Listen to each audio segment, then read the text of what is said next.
Ring in 2024 at the New Year's Eve Masquerade Gala at the Oceanfront Atlantic Sands Hotel in beautiful Rehoboth Beach. With an open bar, surf and turf dinner, Prosecco wall, raw bar, hors d'oeuvres, and desserts. It'll be the ultimate toast along Rehoboth Beach. $459 per couple includes gala, one-night stay, and New Year's Day brunch. Or $169 per person for the gala only. Book now and call 302-227-2511 or go to AtlanticHotel.com. That's AtlanticHotel.com.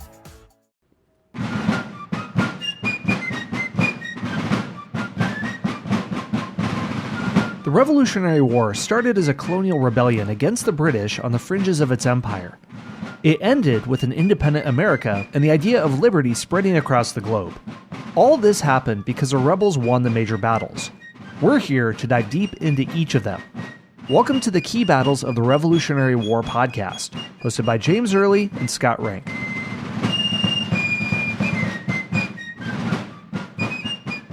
Hi everyone, welcome back to our series on key battles in the Revolutionary War. In the last episode, we were setting the stage for the Battle of Bunker Hill.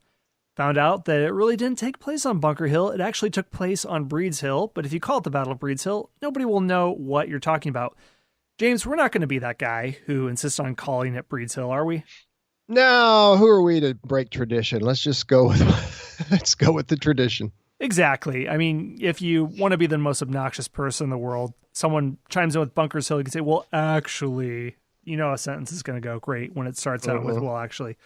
But let's just get right into it. We talked all about what was happening. The British were landing their forces. They were preparing for the assault on the American fortifications, which, well built in a limited amount of time, were rather small. And we're going to see what happens. And the British are very confident that they can charge up a hill and stamp out this insurrection where it stands. Yeah. So listener, if you probably should go back and listen to our previous episode if you haven't yet, because it'll make this will make a lot more sense, but I will just give a little bit more. I'll build on what Scott just said.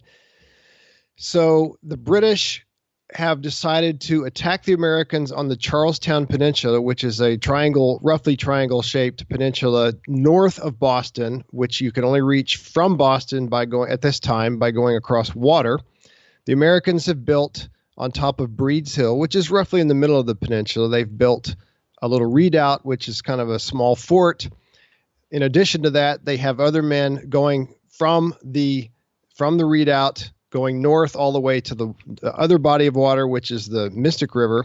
They've got some men behind a rail fence, which they've fortified with straw and hay and rocks and other things. And then they've got other men behind a stone wall. So the Americans are prepared. They're ready to go. They're all at least behind some kind of defensive fortification. The British are going to try to come up from the east. They've landed about 1,600 troops, and then just for fun, they beefed it up with 700 more. So they've got a roughly 2,300 soldiers that are going to try to march. Some of them are going to hit the redoubt, but kind of as a diversion, but most of them are going to try to go to the north or above, if you use a map, above the redoubt and try to swing around behind it. So let's see how that goes. All right. So first British charge. Yes. And we already gave away something there, Scott. It's on there. The attentive listener is saying, first? That implies that there's going to be at least two. And that is right. So let's see what happens the first time. About 3 p.m., the reinforced British Army, again with about 2,200, 2,300 soldiers, they began to mount a bayonet charge toward the wall and the redoubt. General Howe personally led the attack on the rail fence, which was kind of in the middle of the American lines. If you think of the American lines, if you're an American and you're behind the lines, if you're in the redoubt, you're on the right. If you're behind the rail fence, you're in the center. And if you're behind the stone wall, that's on the left, which is the north. It's sideways. Think of it as if you think of this triangle, and right in the middle of the triangle is the fort. Draw a line straight north of that, and that's the American line. The British are coming in another vertical line coming from the right side or the east. And listeners, we have maps in the show notes, so check this out if that doesn't make sense. I'm not feeling like I'm really doing a great job on the mental map this time. No, I mean, it is. If you look at the map, that is complicated. I don't know how you could do any better, so kudos to you for explaining what is pretty hard to put into words. Yeah, thanks. I just try to make it in common geometric shapes like lines and triangles, and I'm oversimplifying. But anyway, so the British are marching along, slow and steady, but they run into some problems. They literally run into things. They run into clay pits. They run and they fall in sometimes, or they stumble. They run into brick kilns. They run into fences. So I don't want our listeners to think that the field in between where the British had landed and where the Americans are is just wide open grassland. It's not. There's all kinds of junk. There's high grass, there's swamps, clay pits, like I said, and before long there's going to be dead bodies that they're going to have to step over as the Americans begin to fire at them. And it was very hot, as I mentioned previously, or maybe it was in the last episode. Oh, and did I mention there's a fire? The town to the left of the British, to the right of the Americans, was Charlestown, and the British had blasted away at that to eliminate any possible snipers, and pretty much the whole town was on fire. So you've got fire adding to the heat, you've got smoke adding to the chaos, cutting down the visibility of the attackers, and the British soldiers are loaded down with gear. Things are very sweaty on that hill. Yeah, and remember, these are wool uniforms, and they've got these hats on, these big hats, these tricorn hats, and they are not comfortable. They're hot, sweaty, and they're loaded down with backpacks and all kinds of stuff. Meanwhile, the Americans, the militiamen in the redoubt, they were under the command of a man named Colonel William Prescott. They were armed with smoothbore muskets, which had a very limited range.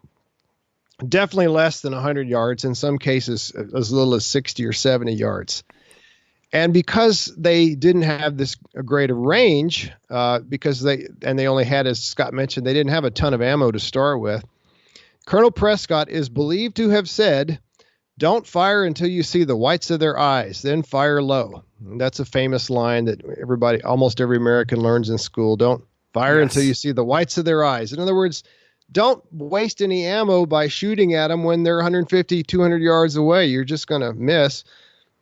And fire low, because if you fire high, that doesn't do any good either. He also supposedly said, pick off the commanders. Go for the generals, or go for the colonels and the captains and the lieutenants and things like that. There's only, there may just one or two generals. Howe is in command of this. All right, so the rebels fired their first volley as the British got closer. 95 British were killed immediately. 95 just hit the deck, dead. And dozens more fell wounded. The charge halted, and New Hampshire Colonel John Stark, who is in command at the stone wall of the rail fence. I'm having a senior moment here, but he's not in the redoubt. He's north behind one of the walls. He said, "I never saw sheep lie as thick as in the folds." So he's just amazed by how many have already fallen. So the British, as they're marching up the hill or toward the rail fence or the stone wall, they undergo a withering fire, and they turned and ran. The British decided, well, it's not worth that. It's not worth my life. So they turn around and run back. While the first redcoat charge was occurring, the Marines were struggling to get to the front of the redoubt. Hidden skirmishers picked off many, and they too retreated. Even the Marines retreated. So they don't usually do that. Well, this is not the U.S. Marines. These are the British Marines. But anyway, so the first charge ends in failure. They have to turn around and go back, and they're going to have to start over. Yeah, this is this little episode here. If you, listener, are American or were educated in the United States, you almost definitely heard this story. I first heard it in 5th grade, then later in 9th grade when it was more fleshed out. My social studies teacher, Mr. Martin, talked about it, and I remember him bellowing out the phrase, "Disperse, ye rebels, disperse." So when you were describing that in an earlier episode, James, I had Mr. Martin saying that. Mr.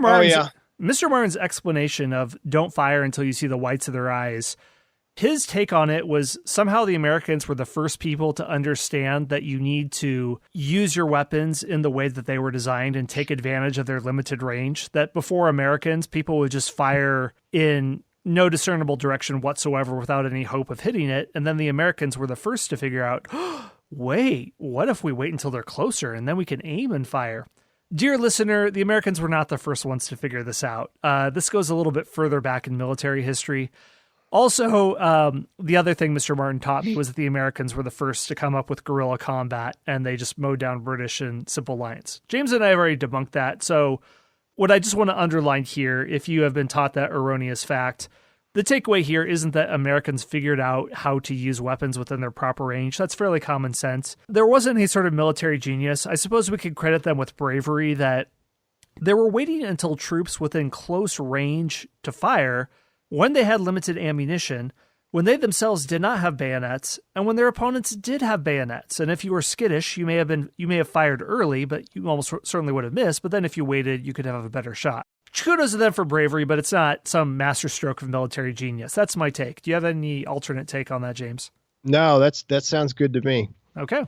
So the first charge fails. The British just pack up and go home back to Britain, and America wins. So yeah, they just say, nah, never mind. No, actually, they decided to try again. So General Howe bravely reforms the troops. He leads another charge up the hill, this time with more men. And as they're marching up that hill and toward that rail fence and the stone wall, the militiamen shoot down 240 of them. Ooh. Now, those weren't all killed. Some of them were wounded, but quite a few of them were killed.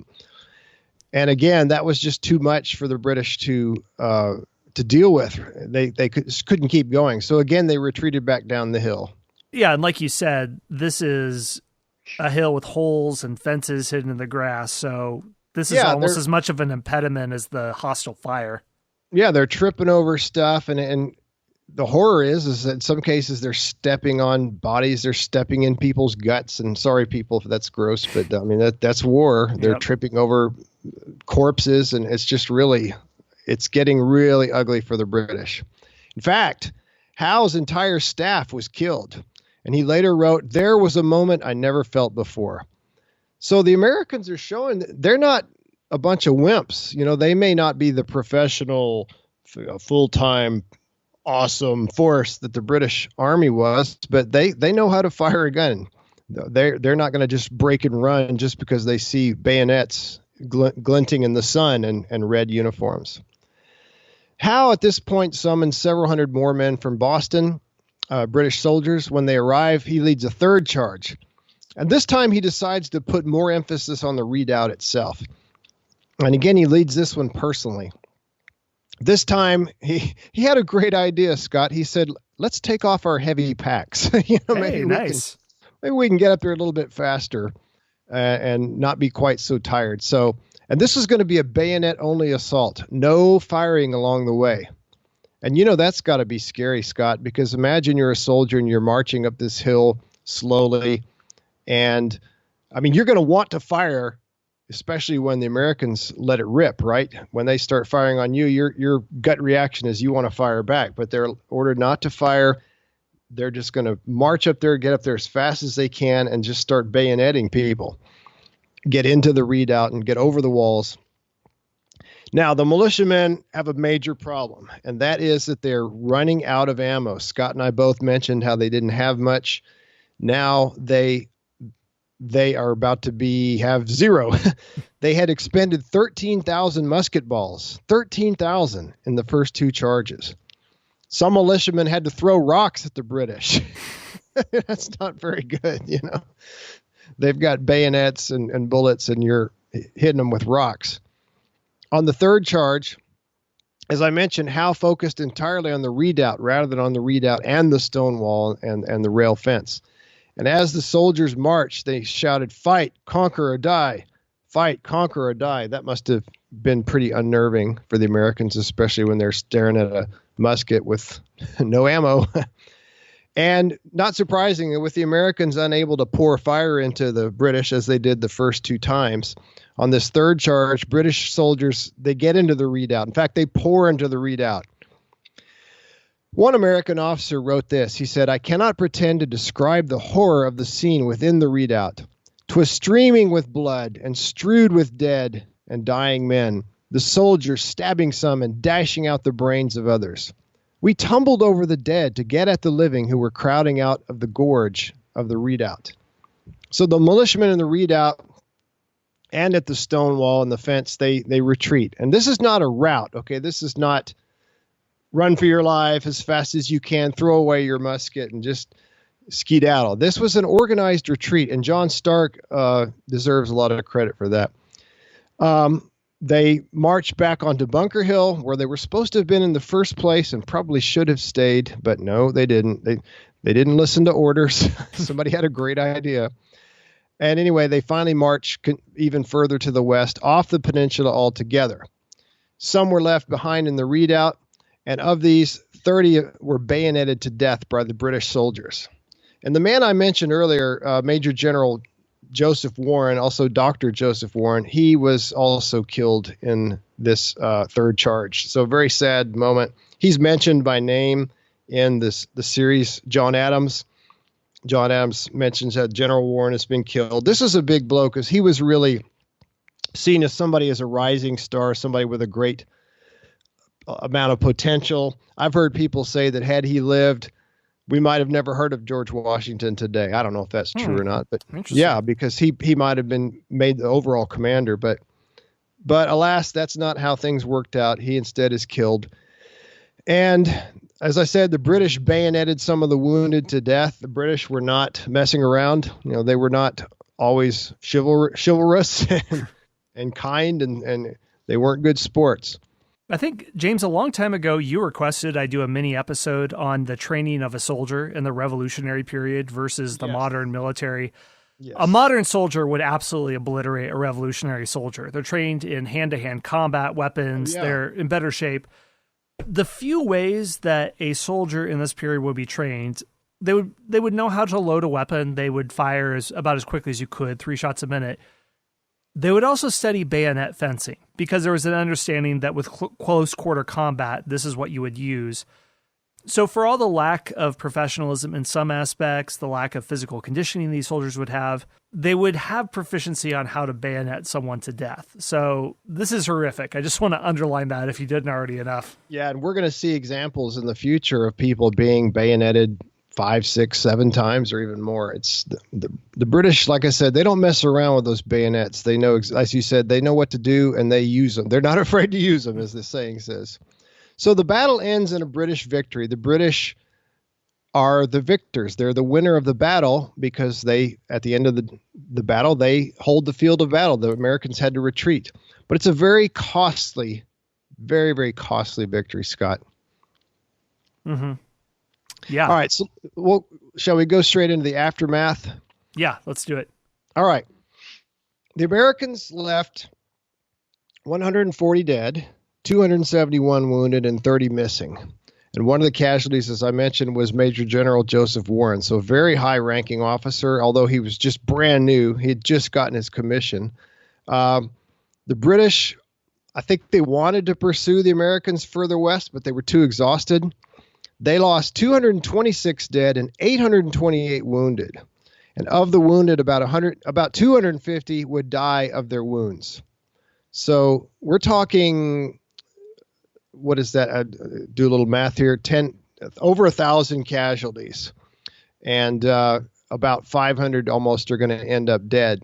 So the British losses were almost 50% of their initial strength. That is a huge casualty rate. When we went through our Civil War series, I believe the highest casualty rate we saw was 33%. I think it was which battle was that? It was like Stones River or Murfreesboro, or I don't know. It was one of the ones in Tennessee. I've forgotten. I've read so much Revolutionary War that I forgot some of the details. But so if you think about as bloody as the Civil War was, the highest casualty rate as a percentage was 33%. Well, here the British lose 50%. So can you say Pyrrhic victory, Scott? Hey everyone, Scott here. We're going to take a very short break for a word from our sponsors. I would just like to take a moment here to highlight something you mentioned and not skip over, because this could maybe broaden our perspective on history or military history. You're absolutely right. That's a very high casualty rate, but think about that, 50%, and it's rare to get that high. One of the greatest victories of the French in the 100 Years' War with the British was the Battle of Agincourt. Or I'm sorry, that was the British victory of 30 to 50% of French soldiers. Warfare, it's not the type of thing where every last man is wiped out like a Battle of Thermopylae.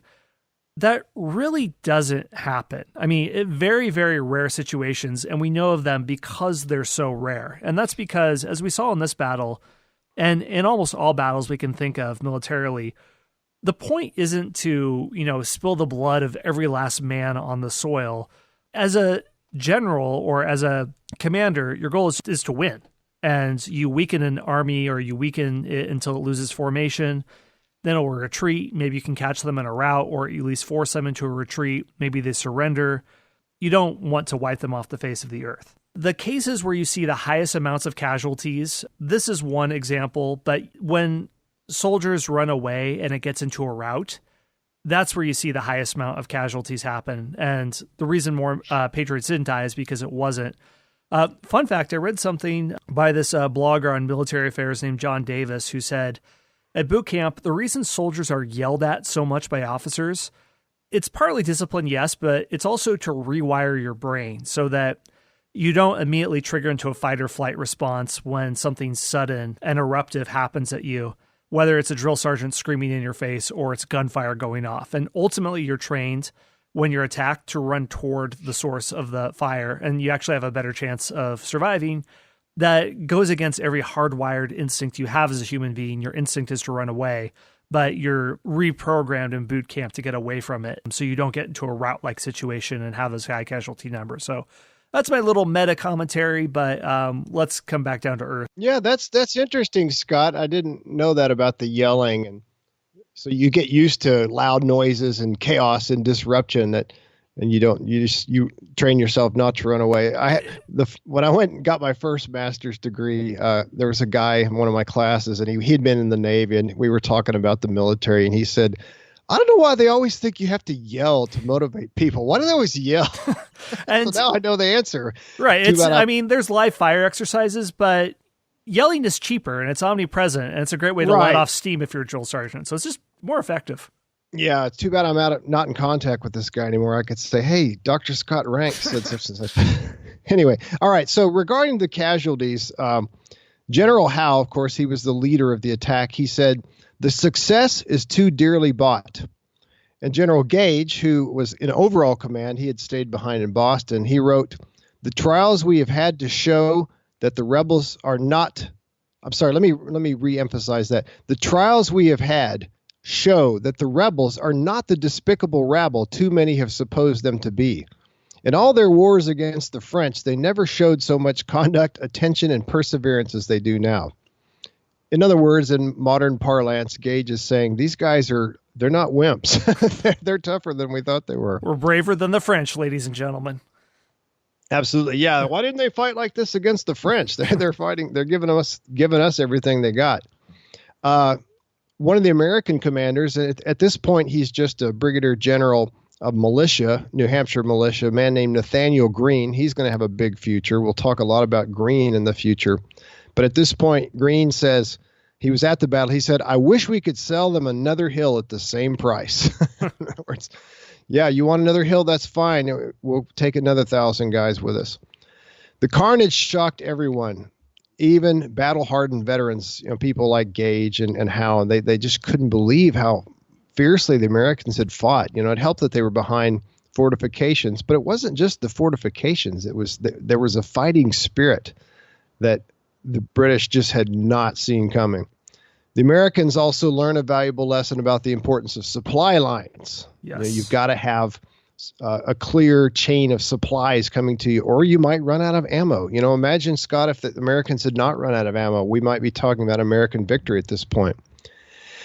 And another thing about this battle, Bunker Hill or Breed's Hill, if you prefer, it was the most costly battle of the entire war for the British in terms of the number killed and wounded.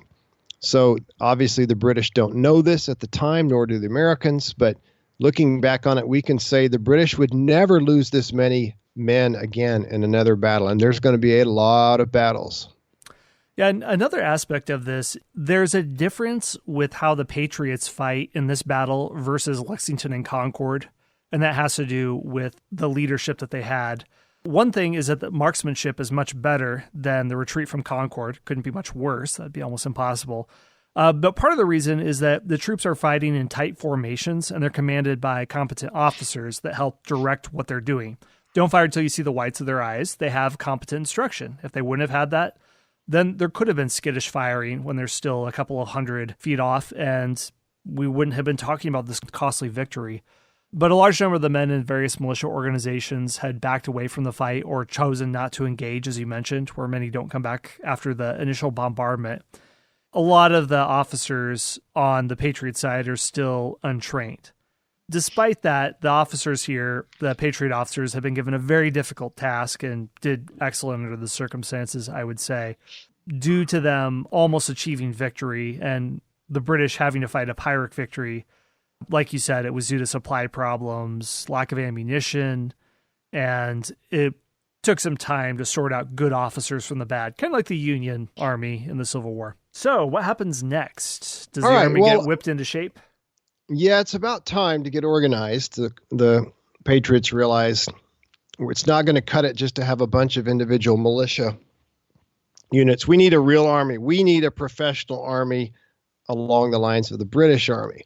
So this is actually before Bunker Hill. This is 3 days before. The Battle of Bunker Hill takes place on June 17th, 1775.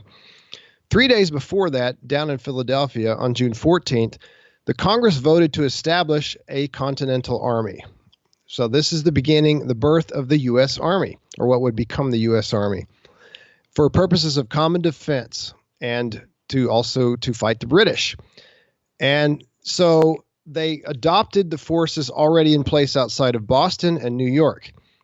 At the same time as this, the authorities, the new Patriot civilian authorities in New England, they yield control. So they surrender control of the troops around Boston and New York to the Continental Congress.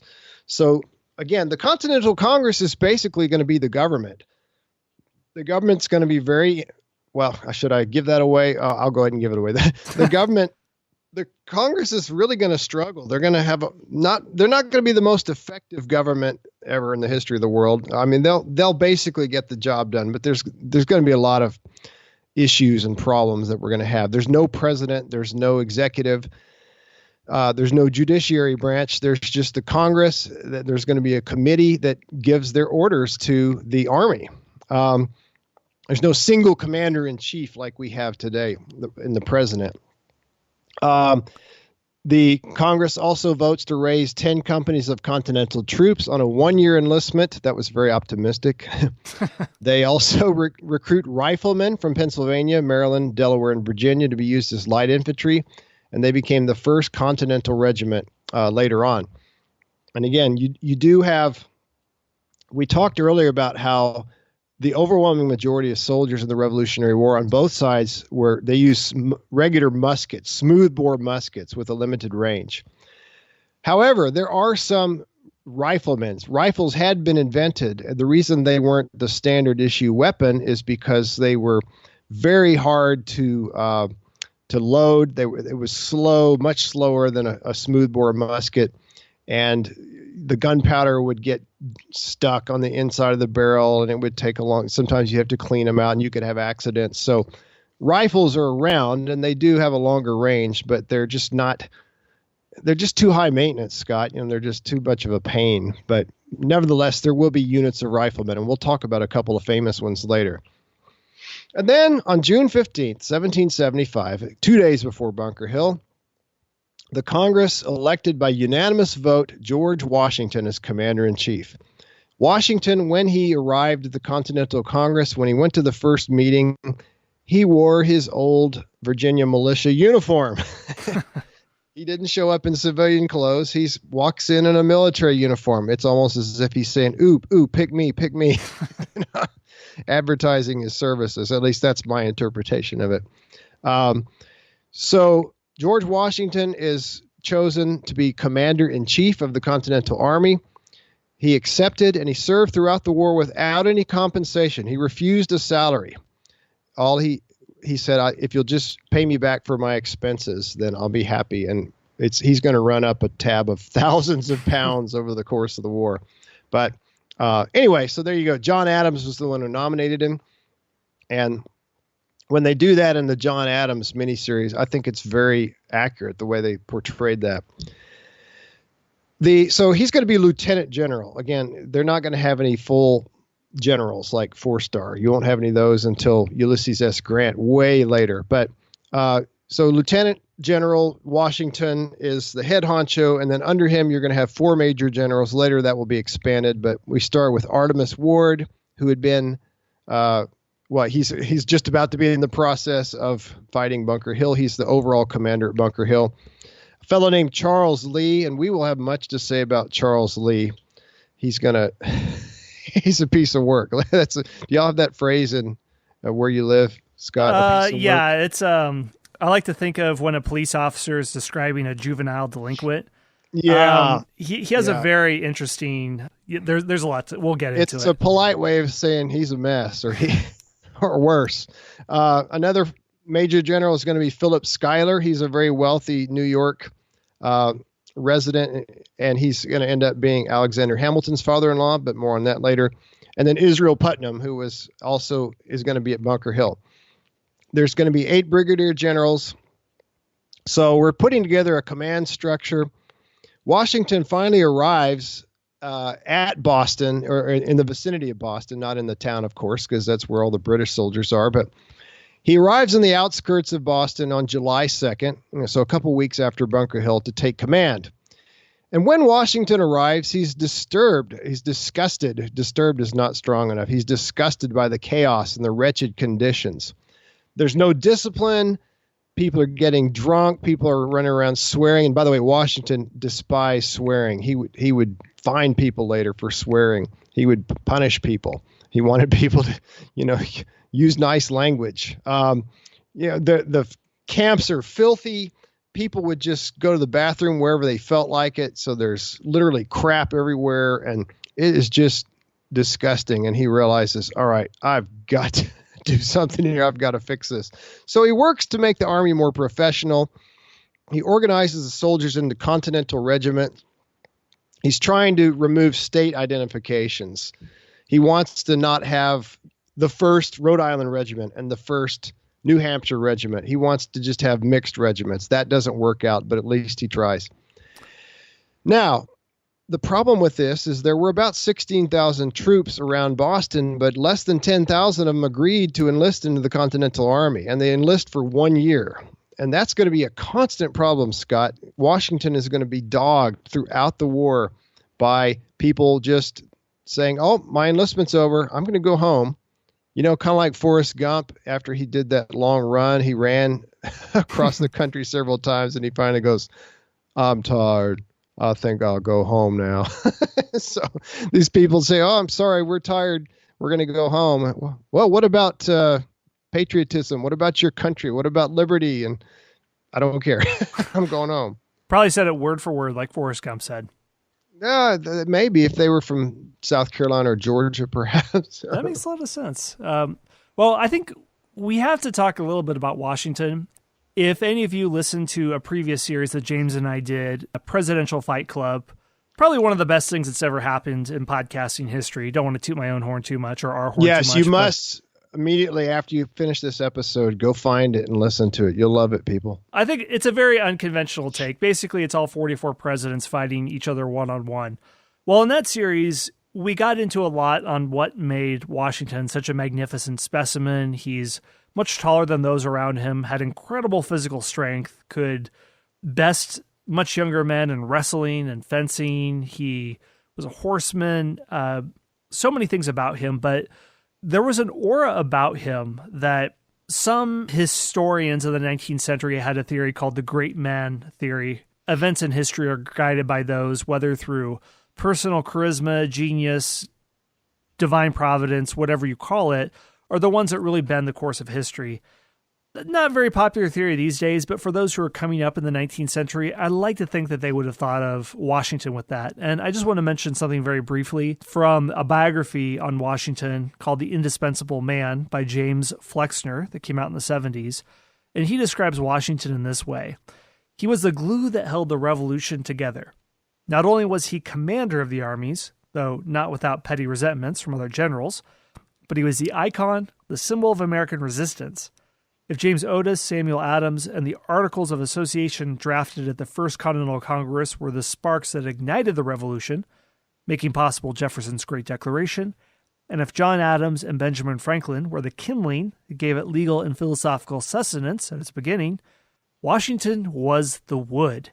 And as long as the fuel remained, the fire burned. So there you go. High words of praise for Washington. And I understand you have some other background information. So let's see. Do you think the details of his biography meet that grand description? Oh, yeah.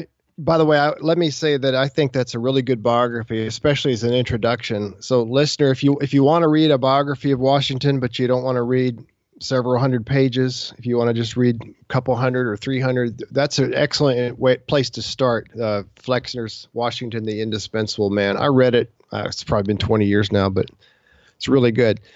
We'll talk about another one a little bit later, another biography. But for now, let's do a mini bio of George Washington.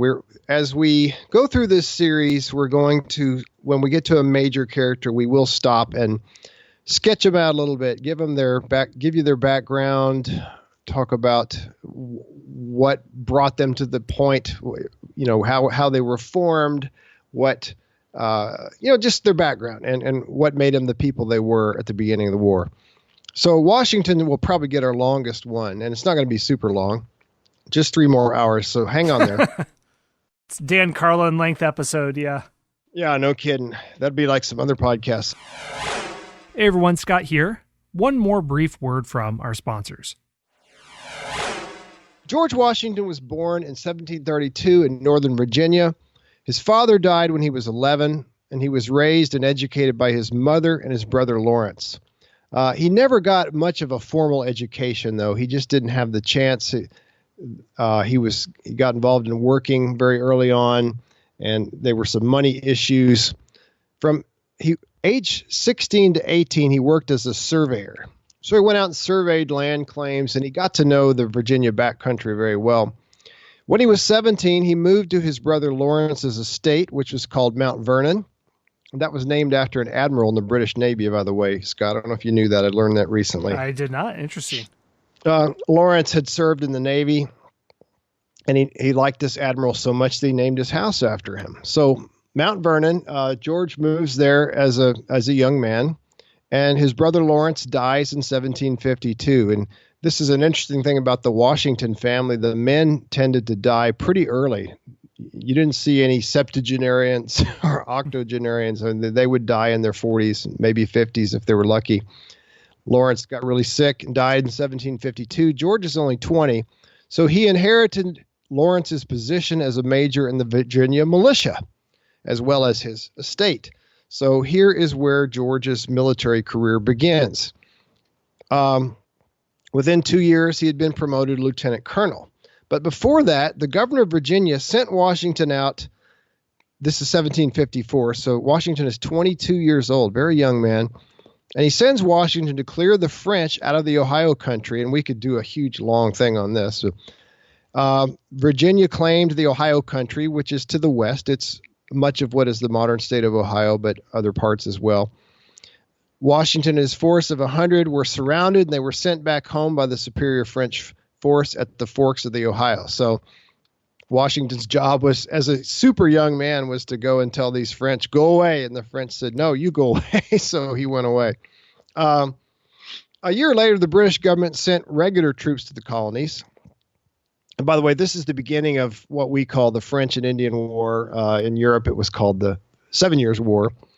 So Washington goes along with this outfit. It's a bigger group of soldiers. They're led by a general this time, Edward Braddock. Washington serves on his staff as a volunteer. They marched to Fort Duquesne, but they were ambushed at the Battle of the Monongahela, which I've mentioned in passing before. General Braddock was killed, but Washington helped rally the survivors, and he led them back to Virginia. There's several other future Revolutionary War big shots that were in this battle. General Gage was in it. He wasn't a general at the time, but Thomas Gage, a man named Horatio Gates, we'll talk about him later, so as well as others. So Washington becomes a hero, but he's the guy who made the best of the situation and brought the troops back to Virginia safely, even though it was a loss. Washington desperately wanted to get a commission in the regular British Army, but they just wouldn't give it to him. He just couldn't talk him into making him a regular British officer. Scott, can you imagine? That's an interesting counterfactual history of what would have happened. Yeah. Yeah. What if if you had just made Washington an officer in the British Army, maybe you wouldn't have had this revolution, or maybe you would have won it. But anyway, that's not what happened. And so Washington, for a long time, is going to carry kind of a chip on his shoulder because they wouldn't take him. They rejected him. In 1759, he marries Martha Custis, a very wealthy widow. And this immediately shoots him up in the ranks of the wealthiest people in Virginia. He takes a seat in the House of Burgesses, and he leaves the militia. He lives as a wealthy farmer, running a plantation. He owns a couple hundred slaves. He's raising tobacco and other crops. And during the time when he is working on his plantation, he becomes increasingly disillusioned with the British government. As we've seen, we saw in our very first episode, the British government enacted a series of taxes, and these hit the people of Virginia just as badly as they did the people of Boston, which we focused on. They also restricted Western settlement. In 1763, they issued a proclamation saying you couldn't settle or have any land west of the Appalachian Mountains, and that caused Washington to lose a lot of land that he had claimed. So Washington is becoming increasingly anti-British. In 1774, he was selected as a delegate to the First Continental Congress. He didn't really make a lot of waves there. And then in 1775, as we have seen, the governor of, I think we mentioned this, Scott, the governor of Virginia, Lord Dunmore, made a proclamation or issued a proclamation, and he promised to free any slaves who would run away to British lines. He even organized some of the runaways into an Ethiopian regiment, and he did have several hundred run away. This proclamation struck terror into the hearts of the Virginia gentry. This is really going to rock your world if you're a big slave owner like Washington was. Or there's others like Thomas Jefferson, James Madison, Patrick Henry, Richard Henry Lee. So that makes the elite of Virginia, the leaders of the colony, it makes them even more anti-British. And as we've seen, Washington was elected to the Second Continental Congress. And as I mentioned, he wore his old militia uniform to the meetings. He was put in charge of a committee to build defenses of New York City, and then another committee to help supply the army. And then, as we saw, he was offered overall command of the Continental Army. Washington was a very humble man. He said, "I this day state with the utmost sincerity, I do not think myself equal to the command I am honored with." But he took it anyway. I think he really wanted it. I don't know if this was false humility. I mean, I think he probably thought he was up to the task, but I think he did realize it was going to be a hard thing because remember, he'd never been more than a lieutenant colonel. He'd commanded Virginia militia throughout the war, the previous war, but he had not led a gigantic army like he was about to be doing. And he, as you mentioned before, he was a very impressive man. He was over 6 feet tall. I've heard everything between 6'0" and 6'2". Very strong, had incredibly powerful arms and legs. Probably would have been if they'd had the Highland Games back then, he would have won it. He would have been one of these power lifters or something. But anyway, but they didn't have that. But everybody that saw him just could not help but be impressed by him. Let me give you one example. There was a doctor and a patriot leader, Benjamin Rush. Benjamin Rush keeps popping up everywhere. He's in the John Adams series all throughout.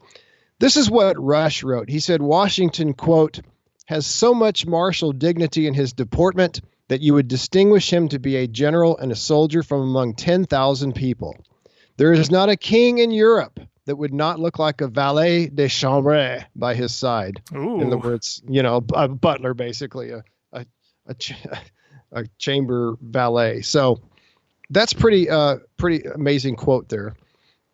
And then finally, Washington arrives in the army, and when he appeared, Nathaniel Greene, he wrote, "Joy was visible on every countenance, and it seemed as if the spirit of conquest breathed through the whole army."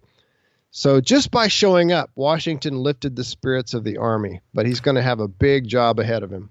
So he's sort of like some opponents of Napoleon would say if he was present in the battle, it was like having an extra 10,000 troops there. Or like Gandalf at the Siege of Gondor, who's able to inspire hope in the troops when the Witch King is there. I think Absolutely. maybe Tolkien references will be the thing for. We've got to work Tolkien into every episode. Yeah, I made a few here, so hey, we'll just keep going. Very good. But as I always tell my students, these militia units that were around Boston, they were declared to be the Continental Army, and they were enlisted in the Continental Army. But I always tell my students, just because you give them a title, I say, I could proclaim myself the commander-in-chief of the San Jacinto College Army, and you guys are in the Army. You're my soldiers now, but that doesn't make you automatically a better soldier, does it? And they go, no. So just there's no magic wand that you can wave and turn these guys into a great army. Washington's going to have a huge task ahead of him. Right. I would say one other thing there with titles. We mentioned this in the Civil War series as well when we have these battlefield commissions and brevet officers. Remember, this is in the 18th century when you have Habsburg dynasties and meaningless titles. The best corollary I can think of this when titles are just flowing like wine to people who may or may not deserve it. Go to a college campus and go to administrators. Oh, I am the vice dean of undersecretary faculty of sustainability. Oh, what does that mean? Oh, I take out the recycling cans. So, Yeah, I know. But I understand you have a story about Washington as father of the American mule. So I'm very curious about this. Yeah, this is a great. I was just listening to this today. I'm currently listening to the not the autobiography, but the biography of Washington by Ron Chernow, and this is an amazing biography. It won the Pulitzer Prize in 2010, and it's considered, I think, pretty unanimously by most people today to be the definitive one-volume biography of Washington that's out there today. Real pleasure to listen to.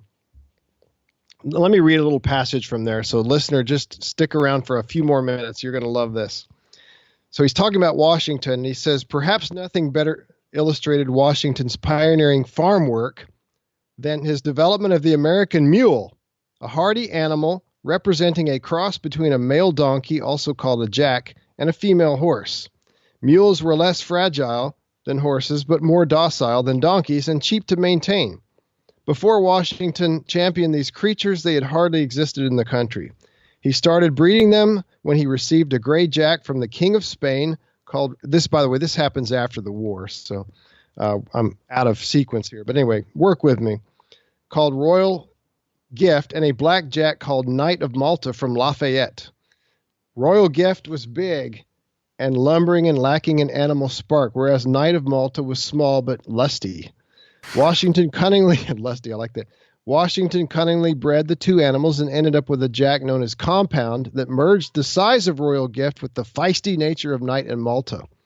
After some difficulties, the resulting donkeys settled down and performed their duties, producing 57 mules at Mount Vernon by century's end and enabling Washington to realize his hope to secure a race of extraordinary goodness that will stock the country. So in addition to his better-known title of Father of his Country, Washington is also revered in certain circles as the father of the American mule. Isn't that great? Wow. He's a man of many talents, great general, great president, but also the father of the American mule. Who would have known?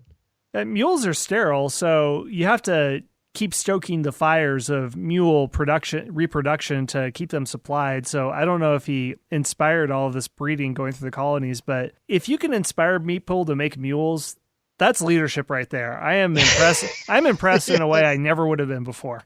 All right. Well, great. That is our overview of Bunker Hill. And in the next episode, we're going to be coming to our third battle, Key Battle 3, the Quebec Campaign and Knox's Cannon Run. See you there.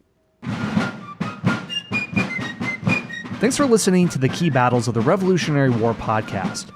If you'd like more info, go to keybattlesoftherevolutionarywar.com, where you'll find show notes, maps, and other resources that we talk about in these episodes. And if you like the show, please rate and review us on the podcast player of your choice. It helps us grow the show and reach new listeners. Until next time, my friends, grab your tankard of ale or glass of Madeira and raise a toast to liberty.